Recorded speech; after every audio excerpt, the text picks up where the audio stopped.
အချစ်ကြောင်းပြောတဲ့ညအချစ်ကြောင်းပြောတဲ့ညဟာကောင်းကင်ဟိုတယ်မှာအချစ်ကြောင်းပြောတဲ့ညဟာစူပါကတ်မော်တော်ဆိုင်ကယ်စီးလာတယ်အချစ်ကြောင်းပြောတဲ့ညဟာအခြေသားအင်ကြီးဝှက်လာတယ်ညဖြစ်လျက်နဲ့မျက်မှန်နဲ့တက်လာတယ်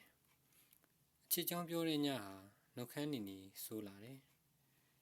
စပယ်တင်မဲ့အတူလဲတက်လာတယ်အချစ်ကြောင်းပြောတဲ့ညဟာကောင်းလေးကတက်ကလက်အုပ်ထုပ်ဆောင်းပြီးကောင်မလေးကမျက်တောင်ကောတူတက်လာတယ်။အချစ်ကြောင်းပြောတဲ့ညဟာမိုးကနေဆောင်းဟန်ဆောင်နေတယ်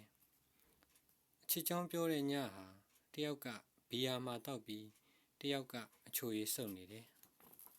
။အချစ်ကြောင်းပြောတဲ့ညဟာတယောက်ကမျက်လုံးလှန်လှန်ကြည့်တဲ့အခါတယောက်ကနေရွက်ကိုရွက်ကုံဖွင့်တတ်တယ်။အချစ်ကြောင်းပြောတဲ့ညဟာတယောက်ကလာမင်းကိုမျိုးချပြီးတယောက်ကအလင်းပူပူကိုတောက်နေတယ်။အချစ်ကြောင်းပြောတဲ့ညဟာတယောက်ကအရင်နှလုံးခုန်ရင်းပြီးတယောက်ကခြေပြားလက်ဖျားတွေအေးဆက်နေတယ်။လက်တစ်ဖက်ကလည်းညာဘက်ရင်အောင်ကိုဖိနေသေးတယ်။အချစ်ကြောင်းပြောတဲ့ညဟာတယောက်ကသူ့ရင်ခုန်တန်းကိုအထိတ်တလန့်ကြည့်နေပြီးတယောက်ကအသက်ရှူမှန်မှုမနှဲကြိုးစားနေရတယ်။အချစ်ကြောင်းပြောတဲ့ညဟာဗိုက်စာနေမှာဆိုလို့တဲ့ကျဲဥခောက်ဆွဲကြော်မှာစားတယ်တယောက်ကသူ့ရဲ့လူကြိုက်များလာတဲ့တဝက်အပြုံးကိုပြုံးနေတယ်အချစ်ကြောင်းပြောတဲ့ညဟာတယောက်ကတက်ကလက်အုပ်ထုပ်ကိုဆွဲချနေပြီးခေါင်းမော့နေတယ်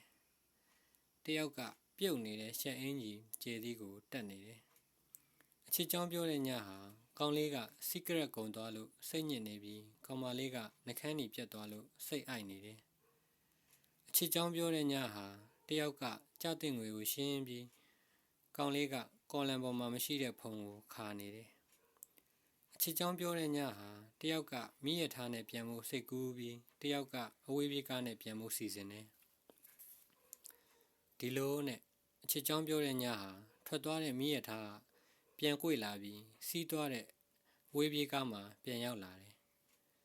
ဒီလိုနဲ့အချစ်ကြောင်းပြောတဲ့ညဟာရေခဲမြစ်အကြောင်းကိုမေ့တင်ရိပ်ခွမ်းဆိုင်တွေကိုမေ့အတင်းပြုတ်တတ်တဲ့ကဘာကြီးကိုမေ့ပြေးပြီးအချစ်ကြောင်းပြောတဲ့ညဟာဟိုတယ်မှာပဲခြေပြစ်လက်ပြစ်အိပ်ပစ်လိုက်ပါတော့တယ်မောင်ချောနွယ်